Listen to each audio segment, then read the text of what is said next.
What we're going to be talking about the steps to take to buy a house. But before that, I wanted to thank SPEC PROS Home Inspectors. They're going to be sharing about home inspections before we get started in our home buying tips.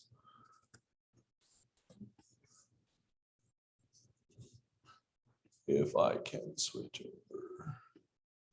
Here we go. All right. So Jeremy, Nicole, trade y'all spots. Hang on. Can you see me?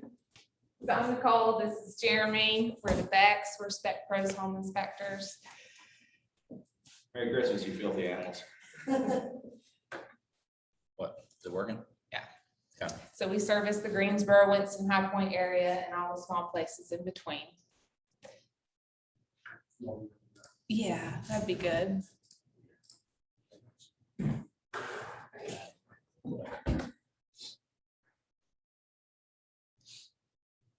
Okay, so a home inspector is a generalist, they're unbiased. They report on, use objective facts, reporting on facts, not opinions. So a home inspection is a visual, non-invasive inspection of the systems of the home that are reasonably accessible, looking for defects, safety concerns, and maintenance recommendations. And we work for the client, so we're not hired by the real estate agent, we're hired by the client. And a home inspector is not a code inspector. That little guy might be, I'm not sure. That's our little assistant there. A home inspection, the average length is about 4 hours. So the size of the home, the age of the home, and the foundation type all affect how long the home inspection will take. So in your report, you're going to find facts, evidence about the history of the present condition of the home, photos, descriptions of the defects or their concerns. And then within our software is a great repair request tool that's really good. It helps the agents, makes their job easier when you're requesting repairs to the home. Yeah, that's really cool. If you guys haven't seen that, you need to check it out. It's, instead of the typical report where it's got the 6.7.8 points, and you got to go find it on the list. And when you got it, that kind of thing, this has the picture and everything, and you can convert it to a repair list. And you can even put in, okay, we're requesting $500 for this repair, and send it in one PDF to the seller. Yeah, so you just click, and check the boxes.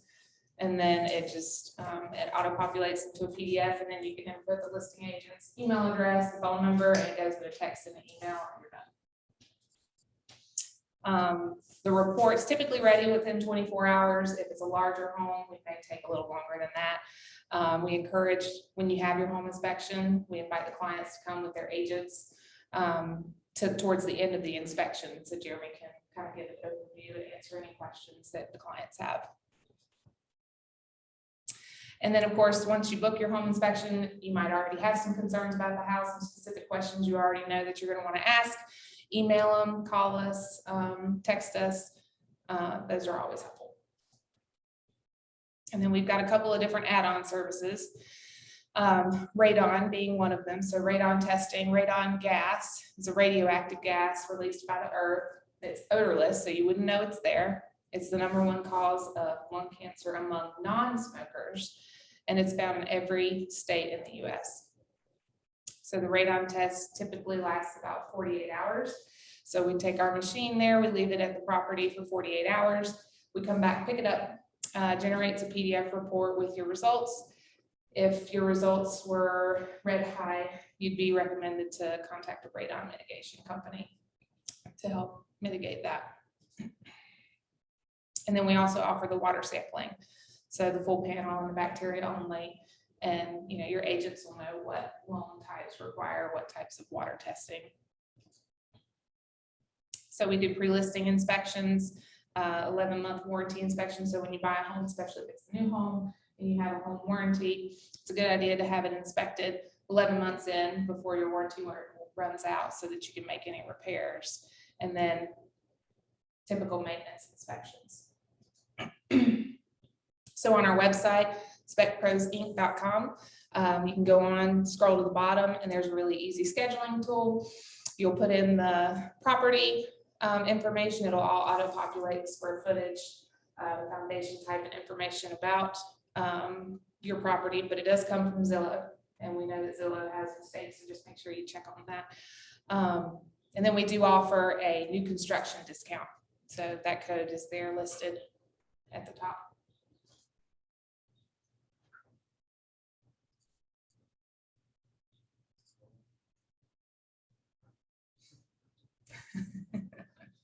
I think that was it. There is one more slide, but I think It freeze.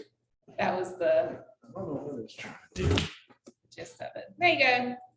And there's our information, our phone number, email. If you guys call that number or email that email, they all come to me.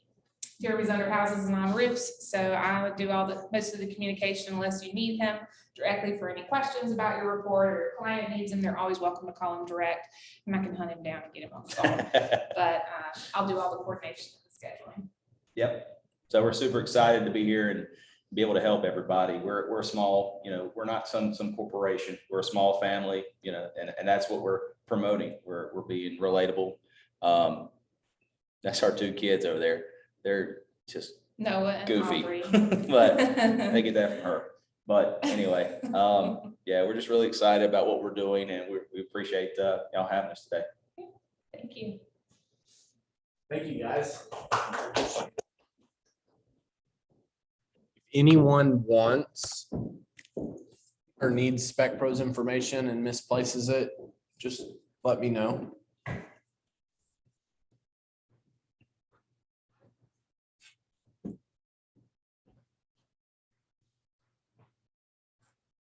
So like I said, our topic of discussion at this month's seminar is buying a house, specifically buying your first house. But there's a lot of good, more market relevant tips in here if you haven't bought a house in the past 5 years or so. So before we really get into it, who we are. We are the BORO Realty Group, and we're really dedicated and are fulfilled through the success of our clients when we work with somebody. Our biggest goal is to help them achieve their mission, whether it's buying their first house, selling a house, relocating out of the area, or buying their second house, or getting into real estate investments. Clicker ain't working. You want me to do that? Yeah. Is this the right or the left? I don't want to mess it up. Left click. And make sure you're on this side of the screen as well. So I always like to talk about a lot of people's fears versus the facts when it comes to home ownership, buying a home, and just the real estate market in general. For example, a lot of people have the fear that they can't afford to buy a home right now. And the fact is that until you really do the math, you don't really know that. There are a lot of loan programs out there to get lower down payments. There are ways to incorporate your closing costs into the loan. Or if you work with a real estate agent, we can even negotiate for the seller to pay a portion of your closing costs. So sometimes it can be a lot more affordable than you think. Another fear that I get a lot of right now is I should wait until the market gets better.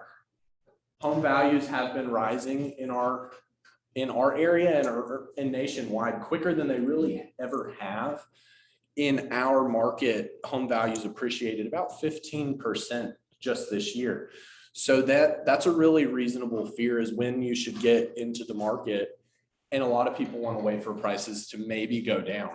But the fact is there's never a bad time to buy the right home under the right circumstances. So you should always be thinking about it and not trying to time the market.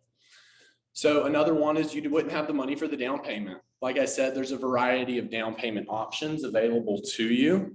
Not just, a lot of people think they need a full 20% down plus closing costs to buy their first home. You can do as little as 0% down, but a lot of first-time home buyers are 3 to 3.5% down. And the last one is, I can't afford to buy my dream home.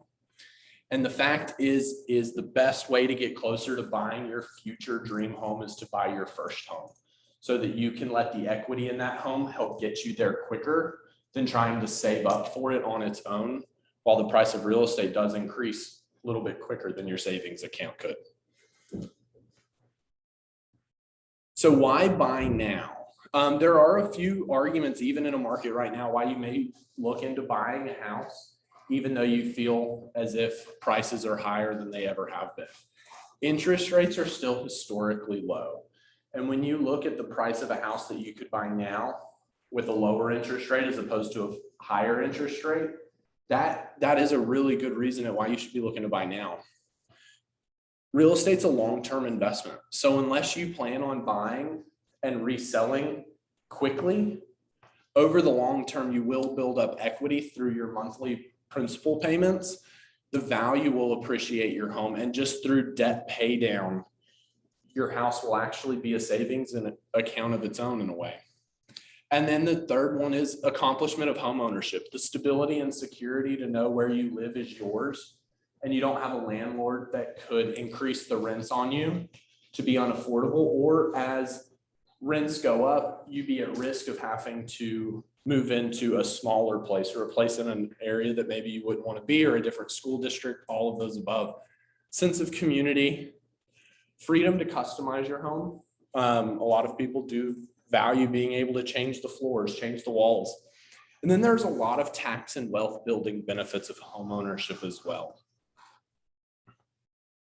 So mortgage percentage, this is just kind of going back to how mortgages are at your benefit if you were to buy now. Historically versus today, you can see what percentage of your payment goes towards principal and interest versus everything else. Owning versus renting. Another great thing to look at if you're considering buying your first house or continuing to rent is if you look over the next 30 years, paying $1,200 a month, you would have paid off a $250,000 house. And a lot of people look at this number right here, the 432, and seem like that's crazy to pay that much in interest, but you actually own that house by the time you're done with it.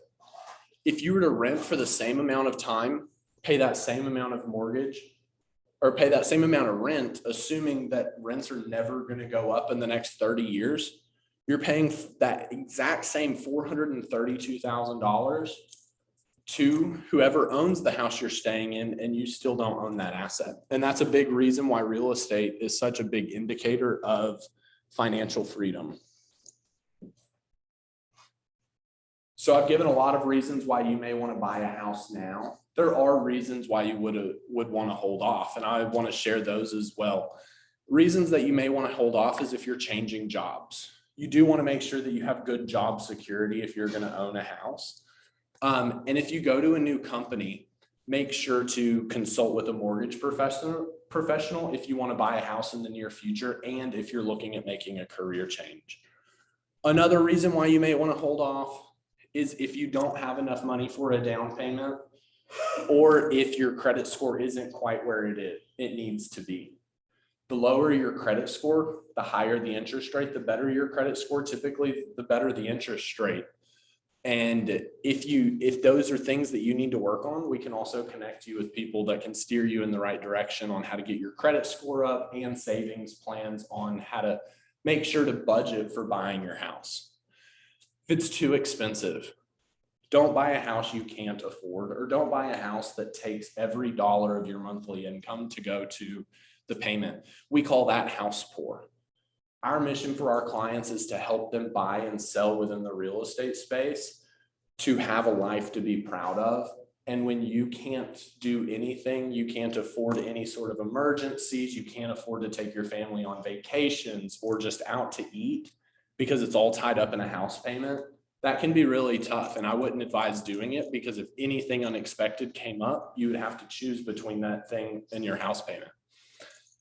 The last thing, like I said earlier, short-term ownership. If you are planning on making a move very quickly, unless you're buying an investment property like a rental that you'll use in the future, or a flip, I wouldn't advise buying a house, because you may not end up with any equity in it if you were to buy it now and sell later. And there wouldn't be enough time for it to appreciate once you account for all of the closing costs of selling your house. So the realities of our market, we're going to go over here in a little bit. Average home price. The average home price in Greensboro, North Carolina right now is anywhere between 175 and 200,000.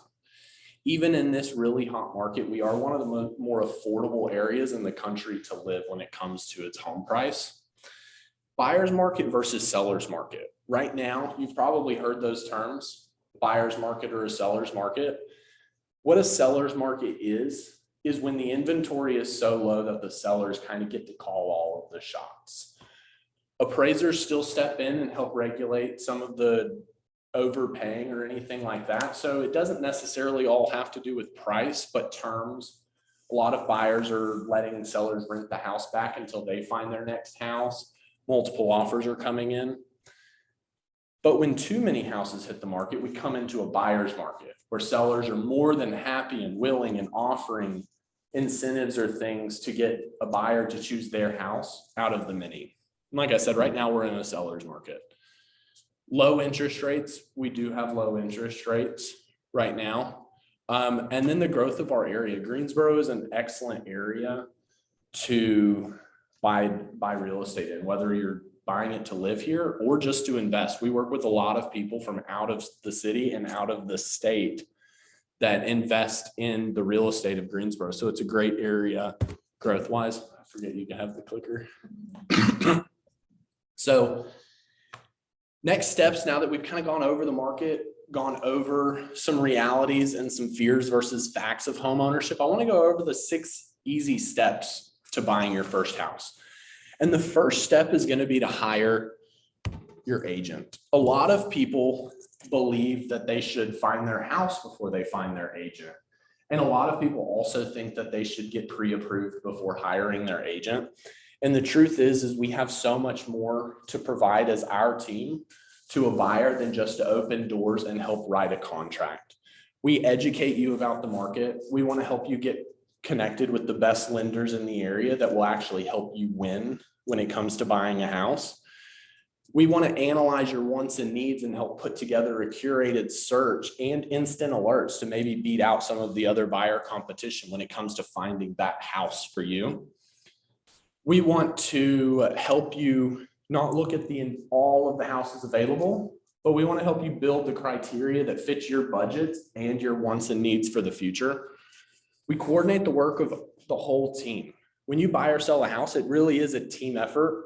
And we have a whole team of professionals, attorneys, mortgage lenders, home inspectors, repair people, and a lot of others that can make this a lot easier than doing it on your own. You also get the expertise of working with someone that helps people buy and sell houses as a career and does it every day, as opposed to even experienced home buyers still rarely do more than one purchase in a year. And then we help you solve any problems that may arise. So the first step of hiring an agent is to meet with an agent that you feel comfortable with, that knows the market, and you hire those agents through a buyer's representation agreement. And what this is it is a mutual agreement between us as your agent and you as the client on what to expect. We like to put things in writing so everyone's on the same page. And if you ever work with us, you'll quickly learn that that's really important, especially when it comes to negotiating with sellers and other agents. It commits me to helping you find the perfect home for you and to be available to get you in the home when you need. And it confirms that you are going to exclusively work with our team and we're going to work for you as a client. So when to hire your agent, I like to explain the timeline on buying a home. A lot of people think that they're going to start buying a home when they need to have moved in the home. And it can usually take between a week to 2 weeks to get your pre-approval. The reason why it can take that amount of time is because we like to get our clients pre-approved versus pre-qualified to make sure that their letter is the strongest when making an offer, and to be able to make sure that you could close quicker if needed, and make sure that no surprises in your lending process come up. A lot of people will get the house under contract and pay all of their deposits and fees before getting that pre-approval, and that can be a very costly mistake. After getting your pre-approval, you want to give yourself some time to find the right house. it's very possible that that right house could be the first one that you walk through. And you want to be able to make the decision knowing that you have made a good one, but it could also take several weeks to find the right house. With the amount of buyer competition in our market right now, you might end up making offers on several houses before you end up getting yours chosen. And we can help educate you on how to put together a winning offer as well. Once you go under contract, it still takes about 30 to 45 days to close. So keeping that in mind, it's going to take you a week to 2 weeks to get your letter. Once you get your letter, we'll start looking at houses and making offers. It could take a day to find that perfect house, but on average, it takes people about 4 to 6 weeks between starting their search, finding some houses that they want to go look at, and winning an offer.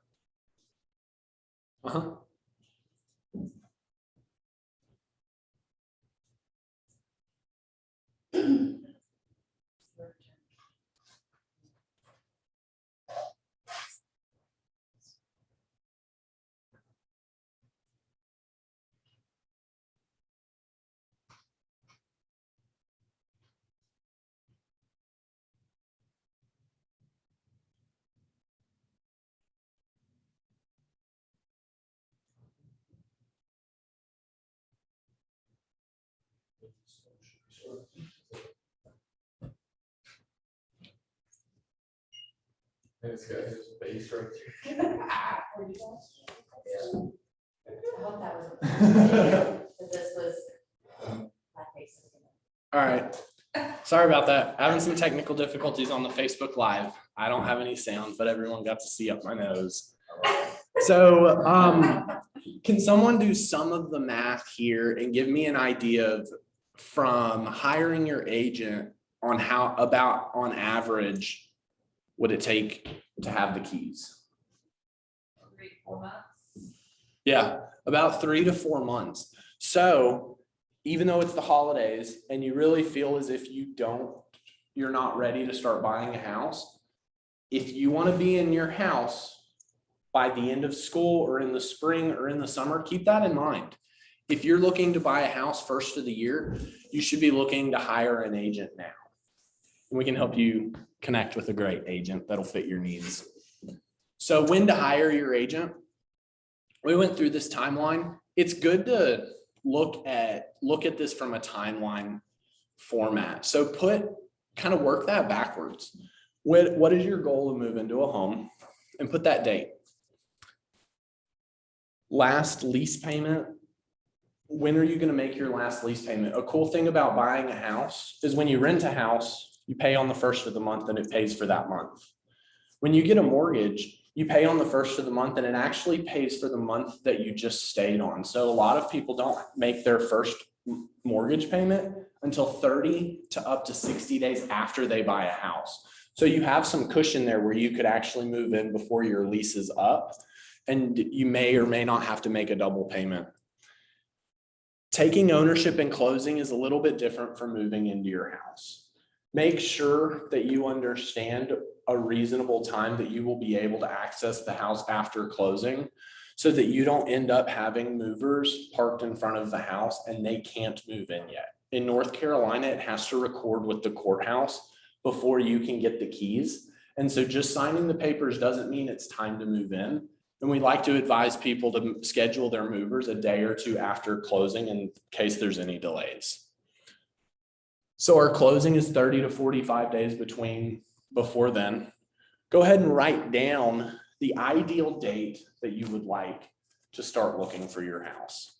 And if you have a goal on how quickly or how much time you want to give yourself to find that right house, go ahead and add the date that you need to start looking for a house. Add 2 weeks to that so that you know when you need to engage with a lender, and we can go ahead and help you remember to get that pre-approval in time. Your finances need to be in order by the time you get your pre-approval. And then add about another week to that, and that would be the date that you would want to start working with us on finding your next house. And if you can complete all of those dates, let me know so we can go ahead and put an appointment with you on the calendar. So I mentioned getting pre-approved versus pre-qualified. And there's some benefits to getting pre-approved, and all of our preferred lenders that we like to recommend our clients work with, make sure that you get pre-approved instead of pre-qualified. The benefits is it's a formal application. It's not just a form that you fill out on a bank's website and they run it real quick and they say yes or no.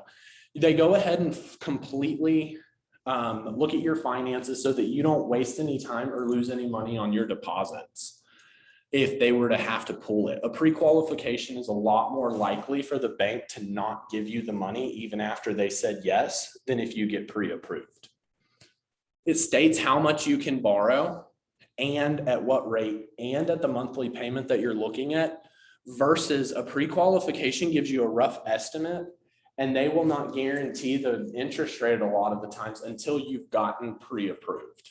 And then it makes you a much stronger buyer in a multiple offer situation. That is one of the questions that our team asks when representing sellers, and a lot of other agents in our market do. So they want to know if this was a pre-qualification or a completely pre-approved buyer. You can also close quicker when you have that. So choose a lender. First step is ask for referrals. Ask people if they know a great local lender in the area. We can provide you with some great names when it comes to that. And interview the ones who you feel most comfortable to work with. Interest rates are important, but I will say closing on your house on time according to your needs is sometimes more important than a couple dollars or even a couple cents per month because you're looking at purely interest rate. Prepare a loan application once you identify a couple people that you would be comfortable working with. Or if you choose just one that you want to fill out that loan application, that's great too. And determine what you want to pay per month and be able to select your loan option on how much you're going to bring down and what your payment's going to be. After you do your pre-approval, go ahead and create a budget. Identify the expenses. Make sure that you know roughly how much utilities are going to be, especially if you live in an apartment right now, or if your landlord pays for your utilities. And depending on the area you live, they can be a lot cheaper or a lot more expensive than you would think. And the last thing you need to do is find out after closing. Determine the amount that you can comfortably spend on your new home. And if there's any simple changes you can make to your monthly spending, I would go ahead and make those.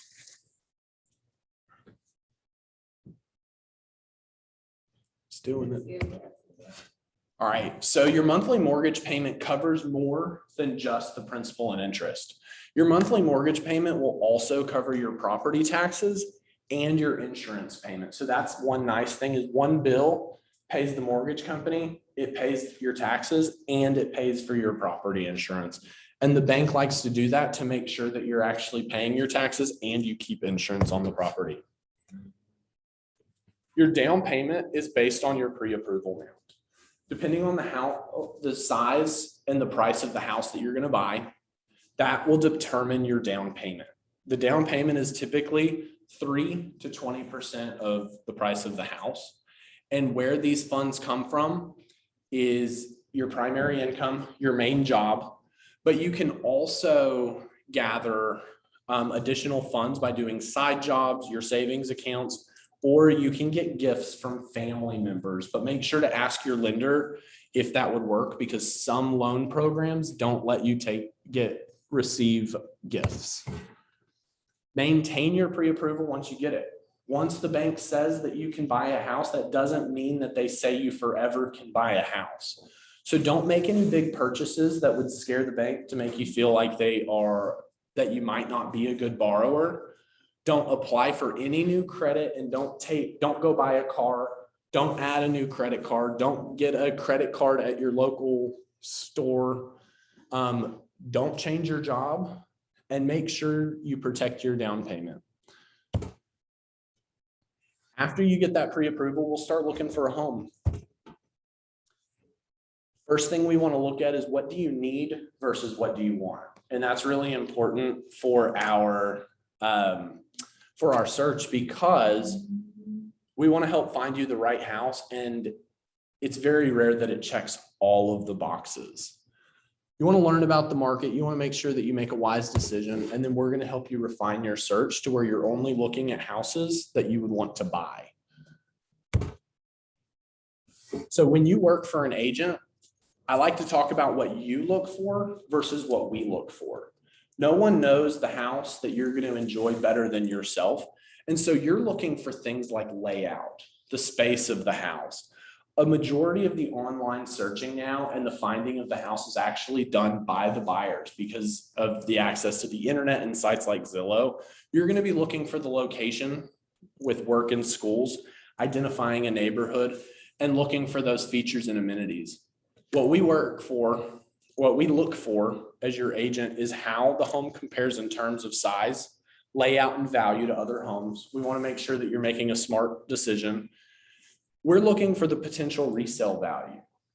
If it's important to you, we can help guide you on if you were to buy this house now based on trends in the area, what it could be worth when you're ready to sell it and move up or move out.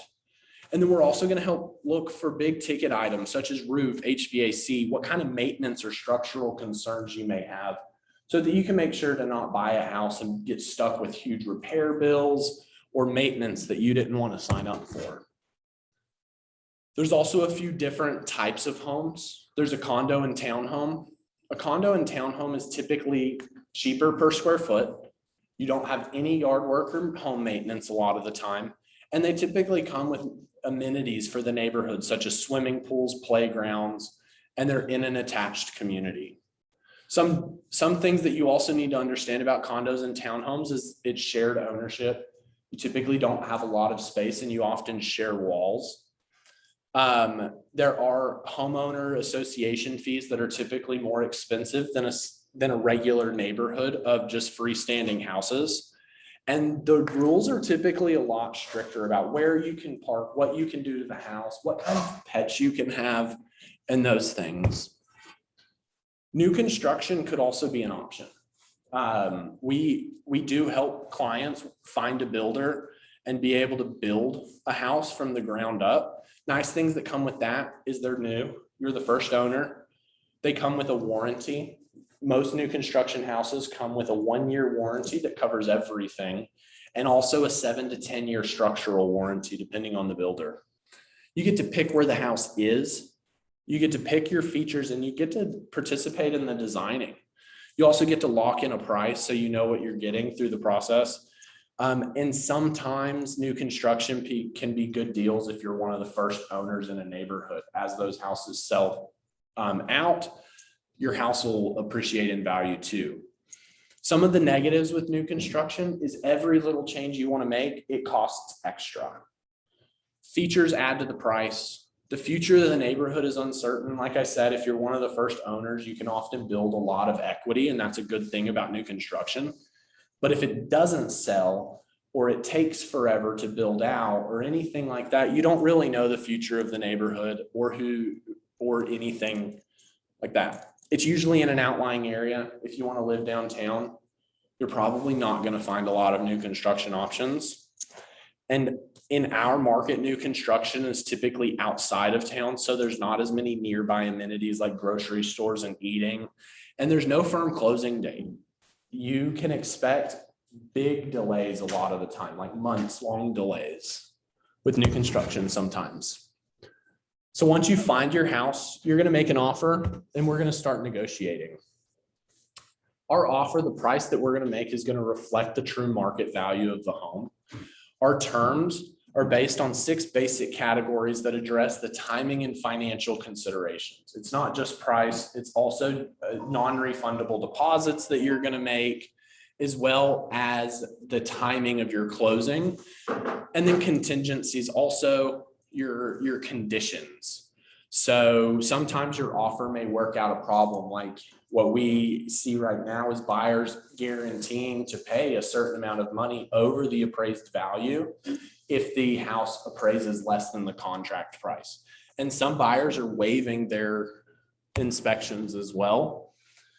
We do always advise that you get an inspection.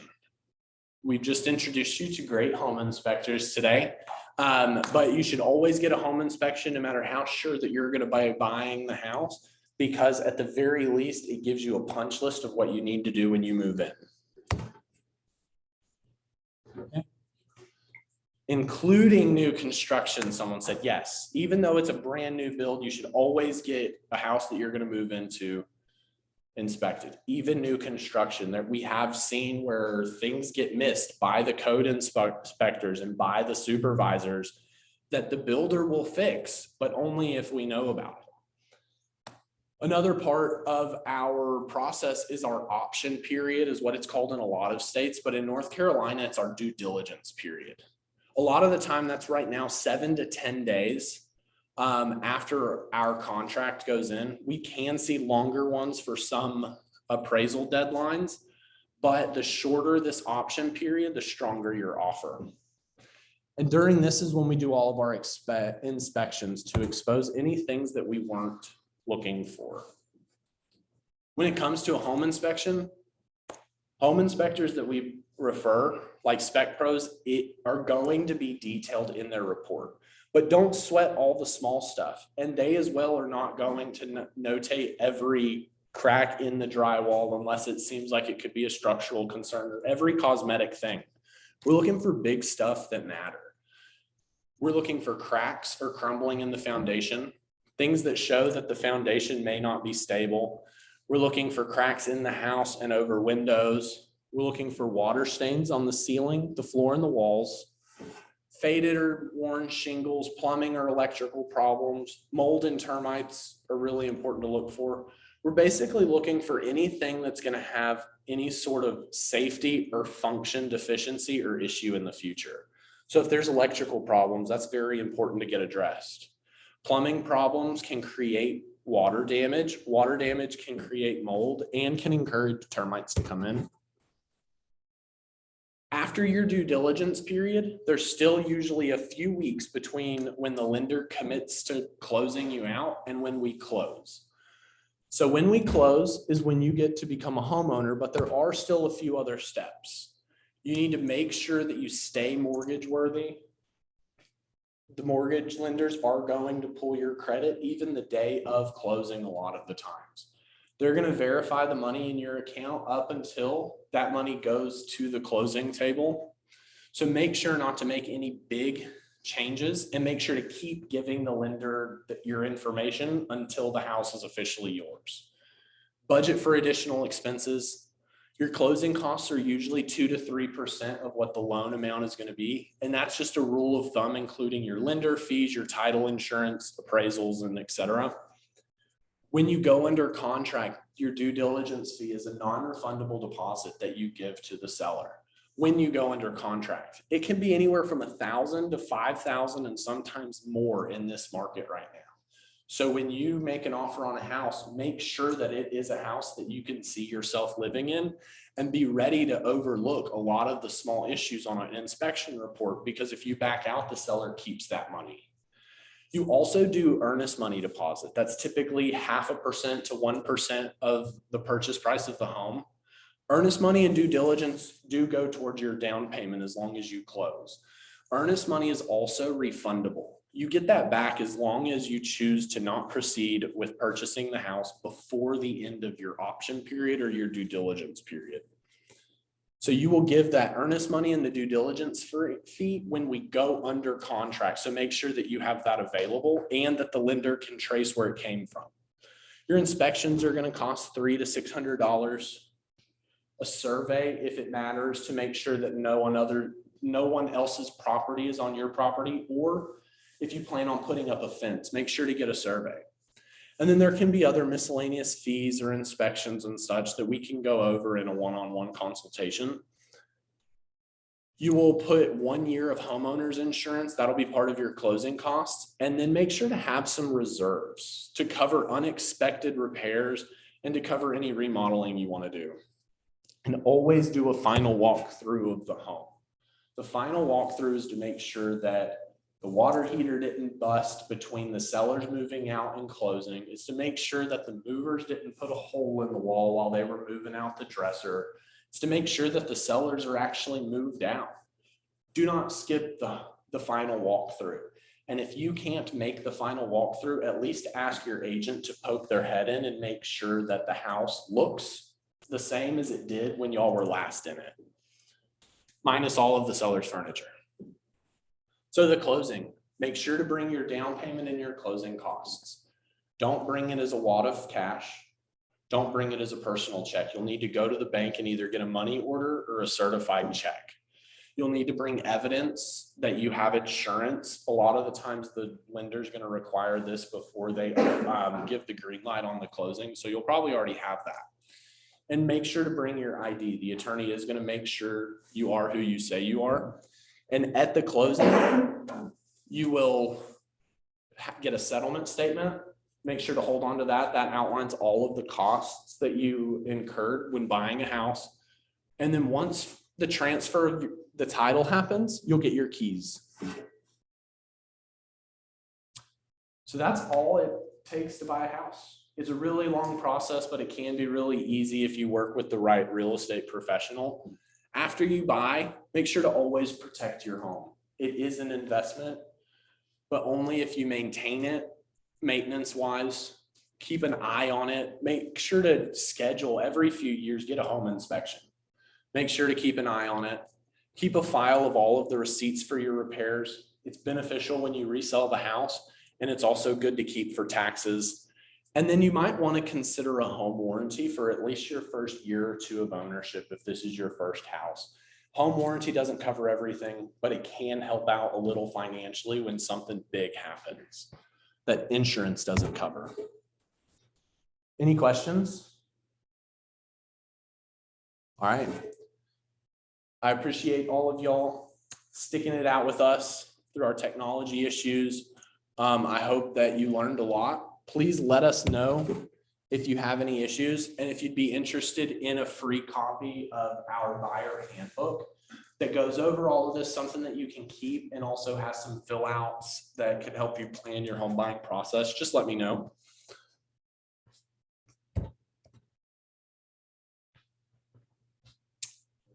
Yeah, that's it. What time is it?